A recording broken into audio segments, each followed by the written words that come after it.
Welcome to the Deep Impact Investing Podcast with Kimberly Griego-Kiel of Horizon Sustainable Financial Services.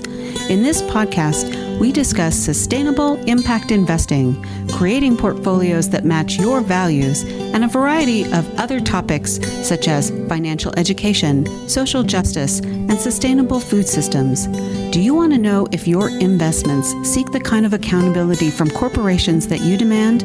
Listen in as we explore the burning question, are you investing like you give a damn?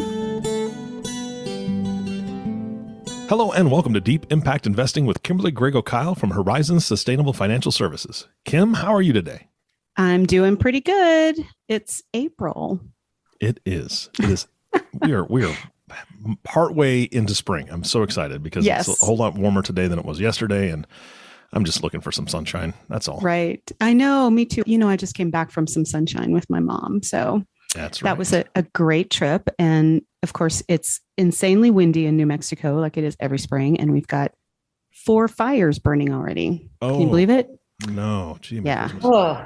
That's terrible. It's crazy. So, well, anyway. I know that we could talk all day about that because you and I chat about everything, but you've got a guest on the show today. Who'd you bring on? I do. I have Kristin Hull. Kristin is from Nia Impact Capital, and I'm going to tell you some things about her, but she really focuses on gender lens investing in her asset management. And you and I have talked about this a lot, Eric, and it's a great subject, and I think we're having a great conversation today. Remind the audience what gender lens investing is. Just kind of a brief definition, or are you going to let her do that? I am going to ask Kristin. There you go. About that. Yeah. So we'll let her answer. I'm out of here. Right. Yeah. So Kristin has a pretty long history in impact investing and in this field. She launched Nia Global Solutions in 2013. And her reason was to bring activism and impact investing into public markets. Before that, she was president and chair of the board of the Hull Family Foundation. And in that capacity, she oversaw all the investment efforts, moving the endowment from the, quote, traditional investment style portfolio to one of the country's first 100% mission impact invested portfolievos in a foundation.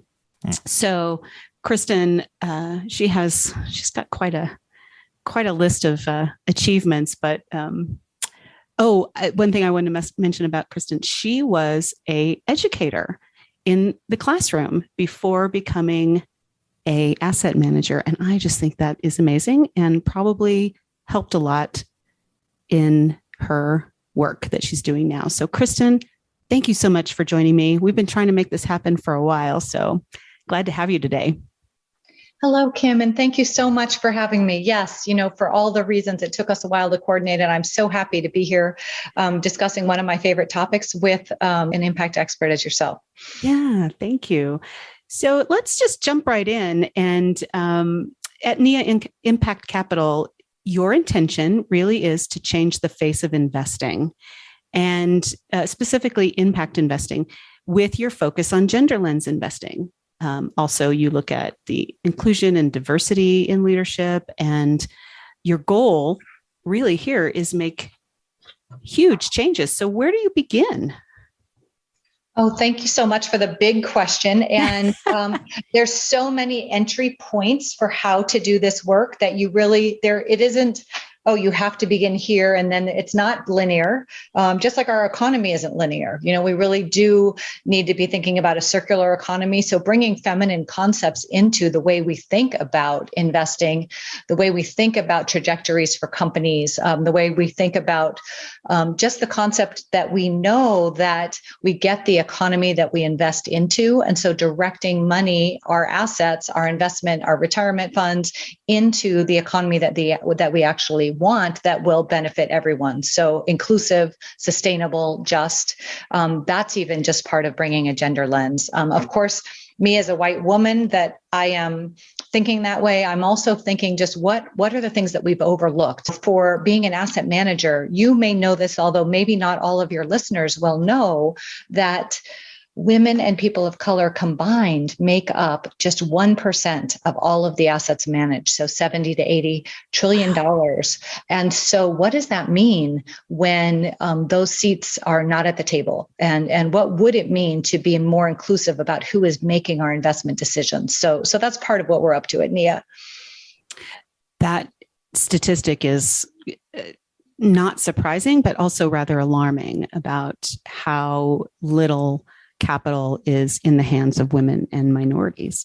I want to repeat something you said because it really struck me. We get the economy we invest in. And I just think that's great. You should make that your tagline. It's perfect because it's true. If we're not investing in the things we want to support, then those things are not going to happen. They're not going to change. I have another question for you. What was since you came to this from the Family Foundation and creating impact portfolios there, what was your personal aha moment that moved you from managing those assets in traditional investments to impact investments? Oh, sure. So we didn't really have the traditional aha moment. In fact, it was kind of interesting because so my dad started a trading company in our garage, as one does in California. And so I was highly involved in that company, from day one. So from the backseat of the station wagon, we were talking puts and calls and pork bellies and options. Oh my gosh, that's great. So I have a trading background, and what we learned to be true and what we were able to do very well was harness the financial markets for financial gain. And, so the mantra at the dinner table at that time and always for my dad still is to buy low and sell high as often as one possibly can in any given day or time period. And so knowing that in a trading firm, those were the goals. I just came into this world as a change maker and a social justice advocate, and I had been, been an activist before I was worked at the trading firm or was a portfolio manager. And so when we sold that company, it was an opportunity to step back and for me really think about capital markets and if we could harness them for financial gain, could we also harness them for environmental sustainability and social justice? So that's really how I came at this. And we were brand new to a family foundation. We didn't grow up with wealth. It wasn't until that event of selling that company where we actually had, an extra bucket and decided to start the foundation. And so the good news about that is we didn't have any history or knowledge about how to invest the endowment. And so didn't understand or even look at what was traditional. We just knew that we had a mandate and a mission that we wanted to adhere to that was really granting basically at the intersection of environmental sustainability and social justice. And so for me, thinking that the endowment really had to match that and to really back that up. And I really saw that the endowment could be tools for our grant making. It could really be tools to enhance the grants that we were doing. And certainly we didn't want anything inhibiting the work we were doing on the grant side. So could our investments enhance the programs that we were already thinking about on the nonprofits? And so really just thinking across different buckets of capital and how we could utilize. So we were moving toward loan guarantees, loans to nonprofits, some interesting fixed income, and then also some really early stage angel investing. So being the first check in sometimes can make such a big difference. So really seeing both timing, check size, and then where we could play to have the very most impact. And in 2007 is when we got that done. In 2008, the financial crisis, we were not in public equities at all. Wow, so that's impressive. It wasn't anything that was, I can't say that we were predicting the markets.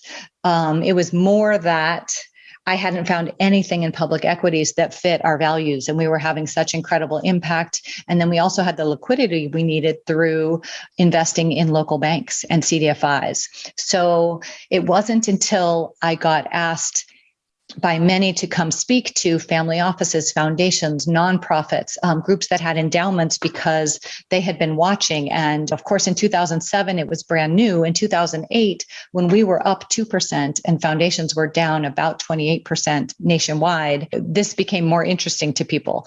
And yet, when I would talk to them about what we were doing, they didn't have the capacity or the mindset, or it was just too different to be out of public markets. And so that was really an aha moment for me, in that, wow, we need to be able to take this kind of really careful, thoughtful, strategic impact investing and bring it into the public markets. So that was the inception of Nia, and Nia means intention and purpose. And so that's what we're up to, is selecting companies that are working across our 6 solution themes as far as investing into the economy that we need.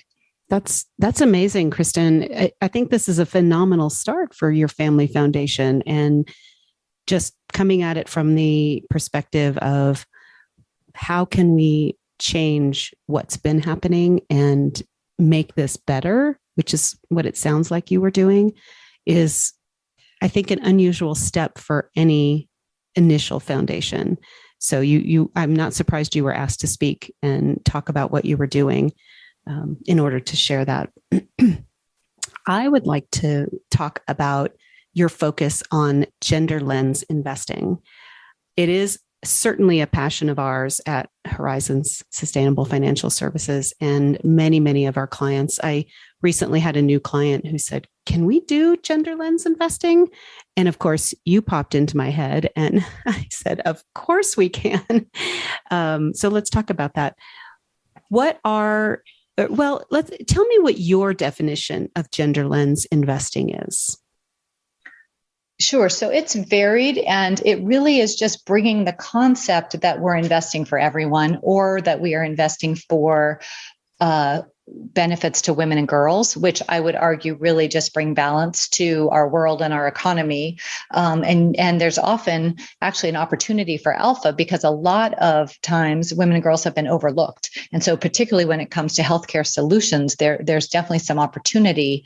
And there's also some opportunity to just do things better, more efficiently, and oftentimes more effectively when we're thinking about having women and girls in mind. So one example is maybe both of you may know this about the car industry. It wasn't until very recently that crash test dummies were weighted the size of women. They had all been, I think, 200-pound dummies, really replicating a man. I did not know this. I don't mean to interrupt you, but I didn't know that. Yeah. So yeah, keep telling us more. Oh, so that's what I'm talking about. Designing, just really remembering that women are 51% of our population, and having that in mind while making decisions. Right. That is a very good example of where corporations are lacking on paying attention to women's issues. Do you have a specific focus in your gender lens investing? Is there something you really hone in on when you're looking? Because now you are in the capital markets, of course, and stocks, and you are doing that for us. But where would you focus your attention? So we start with how a company is baked. So we want to see companies that are baked with purpose, and we really start with our 6 solution themes. And I designed those in 2012, and really just using systems thinking to start with the end in mind and ask what is needed for people and planet to not only survive, but to thrive together. And so backing up from there, we're going to need to stop extracting from our planet and from our communities. And so that would mean removing our reliance on fossil fuels and moving towards renewable solutions, wind, solar, and eventually waves, et cetera. We're going to need to be more efficient and effective with heating and cooling, transporting, all of those things. So looking for efficiencies. And that's oftentimes bringing a gender lens, because women in general, when they're on the team, have more sustainable solutions and ideas. So adding women to a team can often help enhance those sustainability practices. Of course, we need to see women in leadership. So all of our companies have women in executive management and on the board of directors. And when I started this research in 2012 for this portfolio, that actually eliminated more than 50% of the companies that we address and that we look at. And of course, we've come a long way, and yet not that long. So we do really push, but we are an activist firm. So in addition to choosing those companies that already have women in leadership, we're looking for diversity in leadership in general. And we're having conversations with every single one of our companies about policies and practices, and really bringing in the very best practices in enhancing an inclusive workspace. And I'll just back up to say, when we were founded, we became Gender Equity Now certified. And that is a certification that really looks at a company to see what are your policies and practices, and are they leading to an inclusive and equitable workplace. And of course, being women owned and having gender lens products and having primarily female employees, I thought they would just hand us over the certification. And it turned out it was an 8-month process. Wow. And we learned so much about what are the policies and practices that lead to a gender equitable workplace. And what is so great about that is we are now able to use those and those research-backed ideas to do due diligence and have conversations with each of our companies. That is very interesting. I didn't know there was a certification. I'm going to have to look into that. I'm not surprised it took a while, because if they're serious about this, they're really going to do a deep dive on you, which it sounds like they did, and it's helped your process in the end. Oh, absolutely. Yes. And we're not in the end. We haven't achieved all of these things, and yet we are able to talk with each of our companies about concealment clauses or DNAs or forced arbitration. Some of the policies that are legacy policies that are status quo, and yet looking to have an inclusive and diverse workplace, those policies can get in the way and actually undermine the efforts. Yeah, exactly. I want to take a little step back, and you mentioned 6 solutions themes, and I think you might have discussed a couple of those in your last bit there, but are you willing to share kind of the process here on those 6 solutions themes? Oh, of course. Yes, absolutely. So, I did them in 2012, and interesting to me is that in 2013, the UN Sustainable Development Goals were released.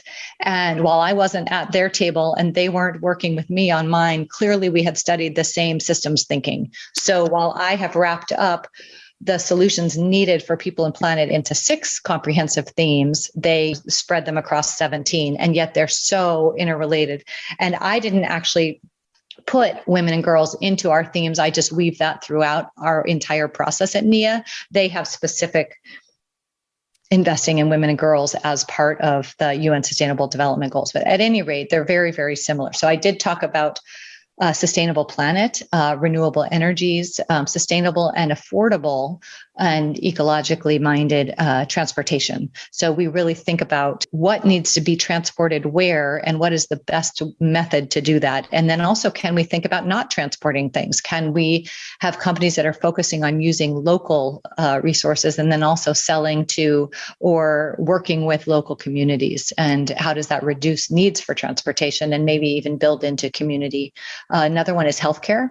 That one, as particularly with a gender lens, we also use an eye for racial equity. So we're focused on diseases that really affect women and people of color the most. Those are often the ones that are overlooked. So really, when we're honing in on healthcare, those are the types of things that we're looking for.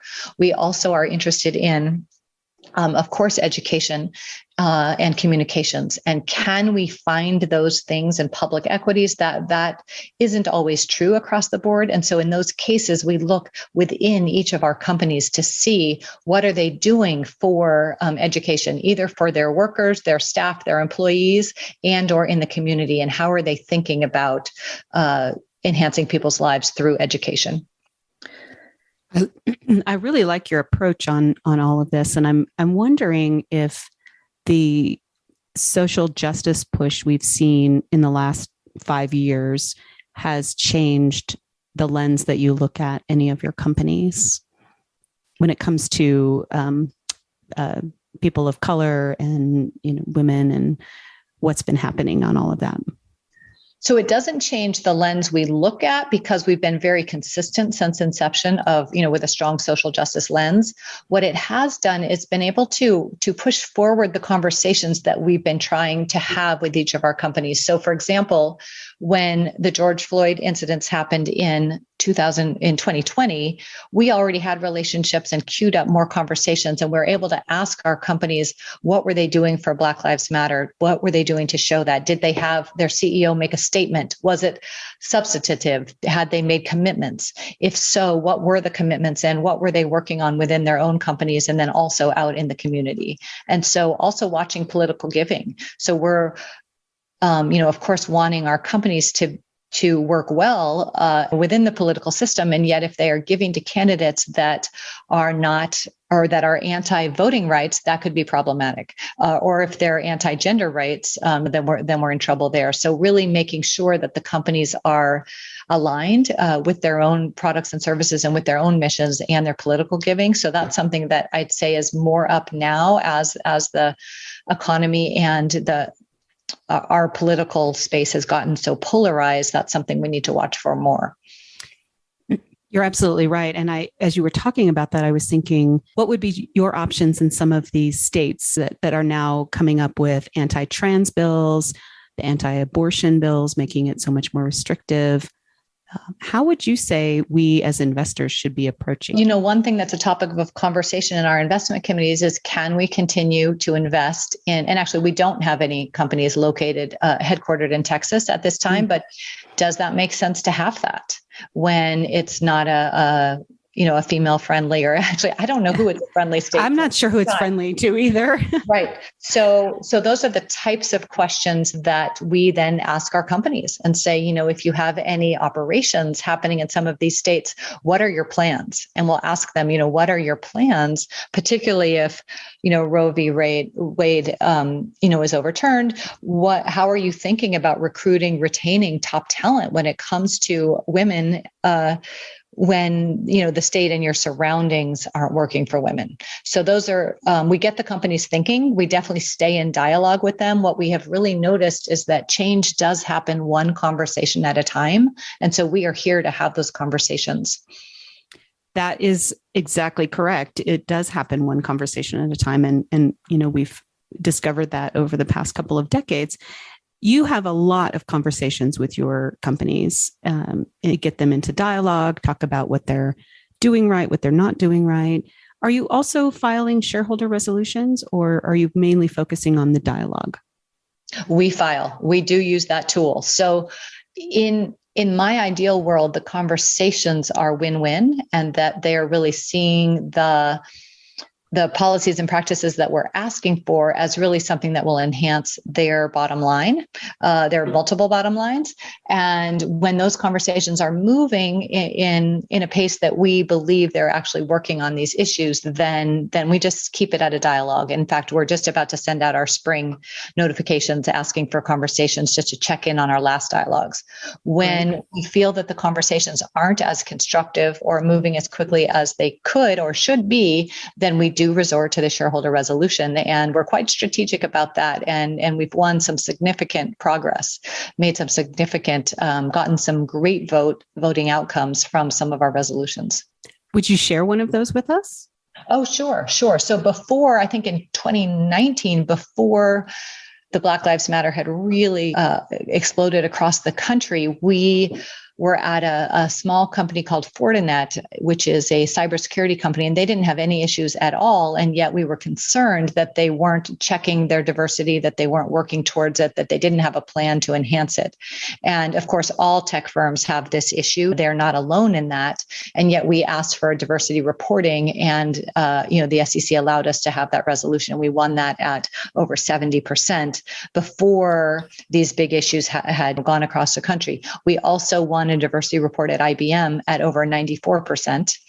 So some of these, it makes sense to investors. Yes, now's the time we really need to be, reporting on our diversity efforts from recruitment to hiring, to boards of directors, to promotions, all the way through. We need to see some transparency and a plan and an action plan.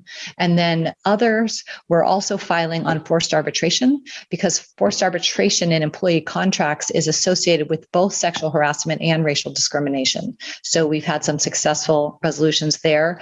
At Tesla, they continue to use forced arbitration and they continue to fight us on that. And so we've just filed for the third year in a row, and we've actually removed Tesla from client portfolios because of how egregious that CEO is, and because the state of California now has a lawsuit with racial justice and with many of the employees we have actually spoken to ourselves. And so knowing that that's going on, we removed it from client profiles, and yet we'll continue our action until we get that issue fixed at Tesla. Excellent. I'm glad to hear that. At the beginning of this conversation, I don't know what I said, but your response was something along the lines of, well, we're not anywhere near there yet to getting to real gender lens issues, full and frontal, paying attention to those. So let's see, let's put it this way. What do you believe success would look like in gender lens investing? Oh, so that's a great question. So one thing is really making products and services that appeal to women, because women largely sit on the sidelines. And if they don't understand a product, investment product, they're likely to stay in cash. And so making products that appeal to women. So in our case with Nia, we have a concentrated portfolio of just 50 names, all of which that have products and services that are beneficial to women and girls. And all of the companies have women in leadership. That makes sense to women. They really get that, and they're excited about that. And so what we're noticing is they will start an account, maybe an IRA account or their personal account, and they will check it because they're interested, and then they will add more to it. So if we can help women and people of color to be growing their own wealth through gender lens investing, that will be a success.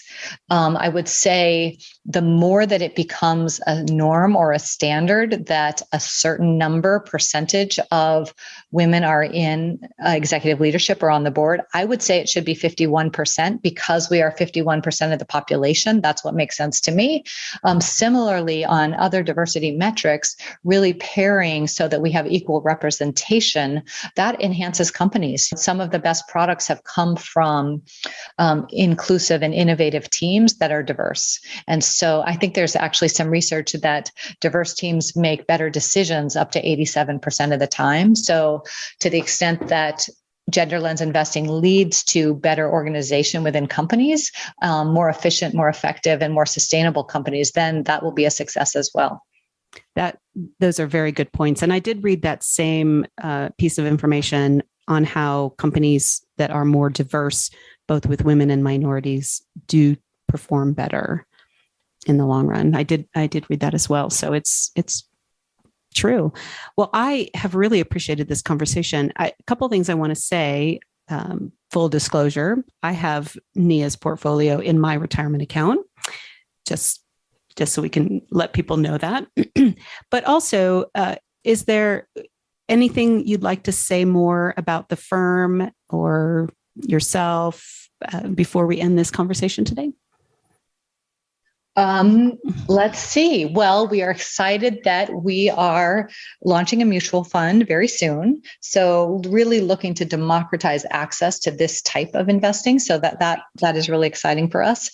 And then the other thing is we are working on a U.S. racial justice portfolio that will be released later this year, and really focusing on companies that are really making the shift so that we have a more equitable society, particularly when it comes to Brown and Black people. I'm very excited for both of those. So I'm looking forward to having the opportunity for our clients to be able to invest in your mutual fund and the racial justice portfolio as well. So very exciting. Listeners always want to know how they can participate in this. And for us, all they have to do is give us a call. Before I get into that, I just want to ask Eric if you have any questions, because I know sometimes you're back there mulling and you have something you want to ask Kristin. Kristin, here's the thing. I'm fascinated at how people find that passion. And I know that you and Kim spoke about that at the beginning of the podcast a little bit. But really, what drives you at this point? Is it a sense of making that change and making the world a better place? Or is it really kind of sticking it to these companies to say, hey, look, you all need to change? Because there's a competitive part of me that is, as I've learned and grown with Kim's knowledge, as she teaches me along this way, I'm like, oh yeah, let's get after that company. It's a rallying cry. Where are you at on that scale? So we invest in the very best companies out there. So they're already moving in the right direction. And we're just there to help them move either a little bit faster or just diversify that ship as it sails. We're not going after the Chevrons or the Exxons. Those are easy companies to pick on these days, and saying that your entire business model needs to change. Let's turn this ship around, clean it up, and diversify it on the way back. We're not here to do that. So we're pretty strategic in our conversations and feel that we really do have a value add to these companies. We're not trying to stick it to anybody. We really are the do-gooders out here. And so to the extent that they can see us as that and, having that value add, that's really what we'd like to do. And we are really here both to make things better, but also to profit from that for our clients. We know that the solutions needed, the market will reward for those, especially when they have good governance and a team that can execute on those ideas. And so we know that we can harness the markets for that, and we want our clients to benefit from that. Well, it sounds like it's you attract more flies with honey kind of situation. You get more work done when you're able to team up with these companies and not necessarily shame them. You're really going in and saying, hey, let's take a look at it and make those changes that will be better for everybody. Exactly. We're not here to shame the companies. Nice. Tesla is an interesting example. It's our most problematic name. And, it's the only one that's not true. We actually removed Twitter years and years ago for lack of confidence in management. And so this would be the second that we removed. Got it. And I just want to let you know, I appreciate learning new things. You are definitely a change maker, Kristin, and I'm really happy to have had you on the podcast today. I just want to remind our listeners, if they are interested in looking closer at gender lens investing, they can reach us at the office by phone, 505-982-9661, or email, and anyone at our office will be able to respond to you, info@horizonssfs.com. So thank you so much. Thank you. I'll just add in that I do write the Money Doula blog and write about gender issues on that blog as well. Excellent. We'll be sure to post that. Yeah, we can definitely post a link to that. Kristin, thank you so much for being on the show. I know that Kim has already said it, but I just want to echo it. This has been fantastic. Love the education, love the passion that you bring, and the changes that you're making. And of course, Kim, thank you for facilitating this. It's always a pleasure to be with you, but it's even better when you have guests. I love talking to you. But I know. We have a good time, but the guests are the ones who really bring some of this important information to us. And I don't know it all. So I have to have these very interesting and intelligent folks like Kristin on this podcast to help spread the word. Yeah, I love it. And of course, our last thank you goes to you, listening audience. Thank you so much for tuning in and listening to the Deep Impact Investing Podcast with Kimberly Griego-Kiel. If you have not subscribed to the podcast yet, please click the subscribe now button below. This way, when Kim comes out with a new podcast, it'll show up directly on your listening device. This makes it really easy to share these podcasts with your friends and family. Again, thanks for listening today. For everyone at Horizon Sustainable Financial Services, this is Eric Johnson reminding you to live your best day every day. And we'll see you next time.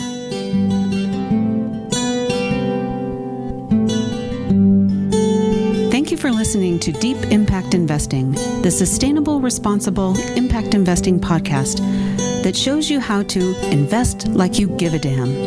If you have questions about this podcast or topics you'd like to hear addressed on an upcoming podcast, email us at kim@horizonssf.com. at horizonssfs.com. Join the conversation on Twitter at horizonssustfin or give us a call at 505-982-9661. Don't forget to click the subscribe button to be notified when new episodes become available.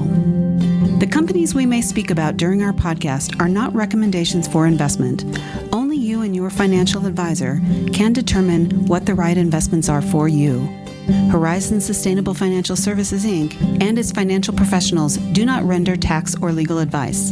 The information covered and posted represents the views and opinions of the host and or guest and does not necessarily represent the views and opinions of Horizon Sustainable Financial Services. The content has been made available for informational and educational purposes only. The content is not intended to be a substitute for professional investing advice. Always seek the advice of your financial advisor or other qualified financial service providers with any questions you may have regarding your investment planning. None of this content may be used or duplicated without the express written agreement of the podcast host.